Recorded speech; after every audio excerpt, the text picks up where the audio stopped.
नमस्कार। विद्यार्थी कीर्तन मंडल सुनाता की ओर से आज़ाद हमारे स्वाट चैनल में आप सभी विद्यार्थी मित्रों का हार्दिक स्वागत है। अब भगवान कृष्ण के आगे क्या कहते हैं, तो अर्जुन भगवान कृष्ण की ये बातों को सुनकर एक प्रश्न किया है कि सुन मोहन के बैलियों, हाँ सुन मोहन के बैलियों, बोल पड़ा कौन्ते स्थिर बुद्धि समाधि में, कहो किस तरह होए। स्थिर बुद्धि पुरुष के लक्षण दो समझाए, बोले बैठे किस तरह, कहो आप यदुराय। युद्ध स्थिर बुद्धि कैसे होगी?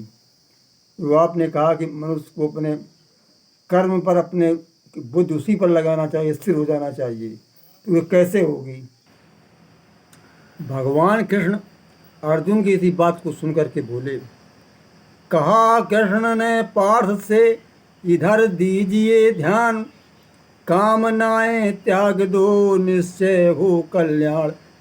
जब तक ये कामनाएं नहीं त्यागोगे, इच्छाएं नहीं त्यागोगे, तब तक बुद्धि स्थिर नहीं हो सकती है। अंदर जाना पड़ेगा, संसारी भोग वस्तुओं से आसक्तियों से दूर रहना पड़ेगा। कि जिनके मन में वासना बसी अमर आजाद, वहाँ काम क्या सत्य का, सत्य बिना अपवाद। जिसके मन में कामना बसी है, वहाँ फिर सत्य का काम ही नहीं रहता। सत्य जहाँ नहीं, वहाँ पर अपवाद पाप ही होता, बुरा ही होता है। इंद्री विषयों से प्रथम इंद्री ले हटाए, स्थिर उसकी बुद्धि हो, बोले यादव राय। सबसे प्रथम इंद्रिय विषयों से, जिसकी आप विषय में इंद्रियां लगी हैं, उस विषय से इंद्रिय को हटा देना चाहिए, तब उसकी स्थिर बुद्धि होती है। क्योंकि कछुआ जिस तरह अपने बाहर सभी अंग होते संसार में, तो चलता है, पैर भी बाहर होते हैं, मुंह भी बाहर होता है, संसार में होता है, लेकिन जब वो समेट लेता है, अंदर चला जाता है। इसी प्रकार सब अपनी कामनाओं को, इंद्रियों के विषयों से इंद्रिय को हटाकर सब कामना अपने अंदर समेट लेना चाहिए। इन्हें दूर बाहर ही छोड़ देना चाहिए और अपने अंगों को अंदर समेट करके आराम से सुरक्षित रहता है। कोई उसे कछुआ को मार भी नहीं पाता है। वेगवान अतिशय प्रबल अपनी इंद्री जान, इंद्रियां बस में करो निश्चय हो कल्याण। जब तक इंद्रियां ही बस में नहीं होंगी, तब तक कभी कल्याण नहीं हो सकता है।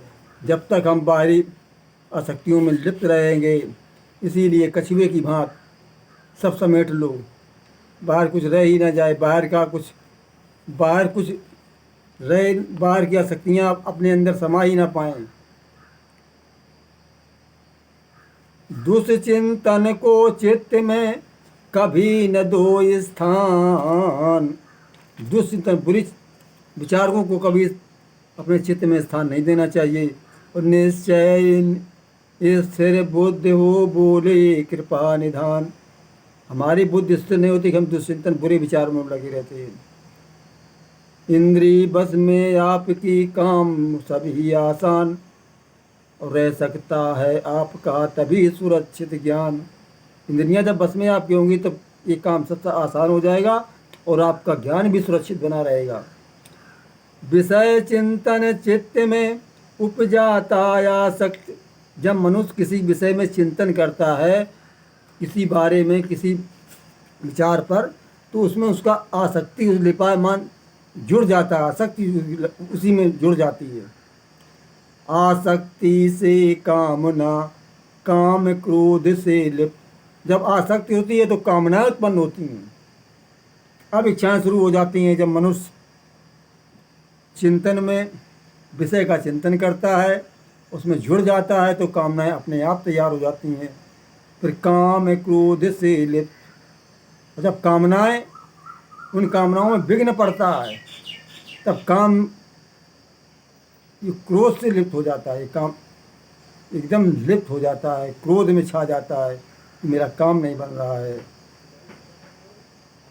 अत्यंत क्रोध से मूढ़ता, और जब मनुष्य में अत्यंत क्रोध छा जाता है तो मूढ़ता आ जाती है। मूर्खता, कुछ ज्ञान नहीं रहता है, मूढ़, बिल्कुल गंवार, समझ में नहीं उसके आता क्या भली बात उसके ठहरती ही नहीं है।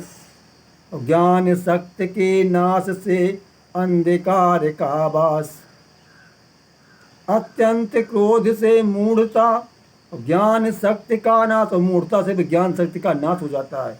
और जब ज्ञान शक्ति का नाश हो जाता है तो अंधकार छा जाता है कि ज्ञान एक प्रकाश है, ज्ञान ये प्रकाश है। फिर तो मैं तो अंधकार ही तो है बिना ज्ञान की।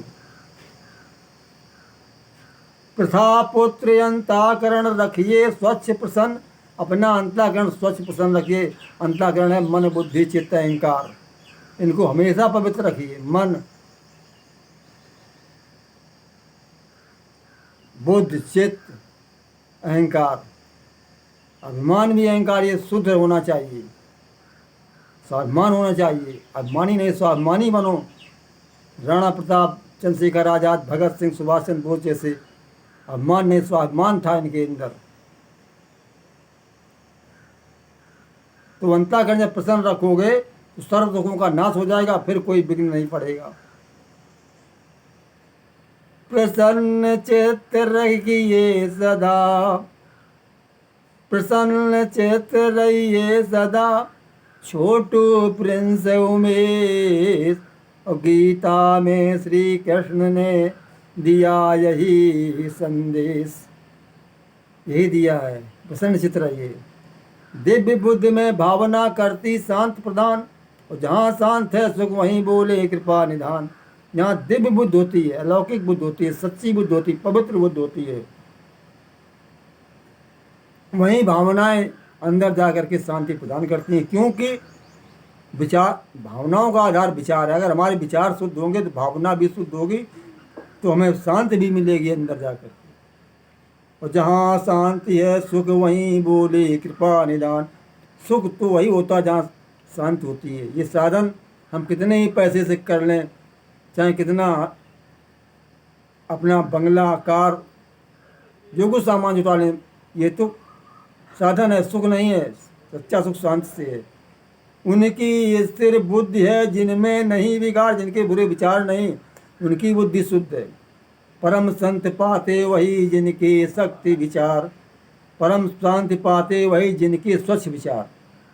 परम महान शांति सुख मिलती है, जब शांति है तो सुख भी है। अर्जुन स्थिर बुद्धि में जागेंगे सद्भाव, फिर अच्छे विचार भाव जगेंगे आपके, अगर स्थिर बुद्धि है। और माया का उन पर कभी पड़ता नहीं प्रभाव, इस संसारी माया, बाहरी माया का उस पर कोई प्रभाव नहीं पड़ता है। शांत प्राप्त कर मोह में करते नहीं प्रवेश, परमानंद की प्राप्ति तब होती मित्र उमेश। शांत को प्राप्त कर मोह में फिर आदमी नहीं फंसता है, और परमानंद की प्राप्ति में होती मित्र उमेश। परमानंद की प्राप्ति तब होती मित्र उमेश।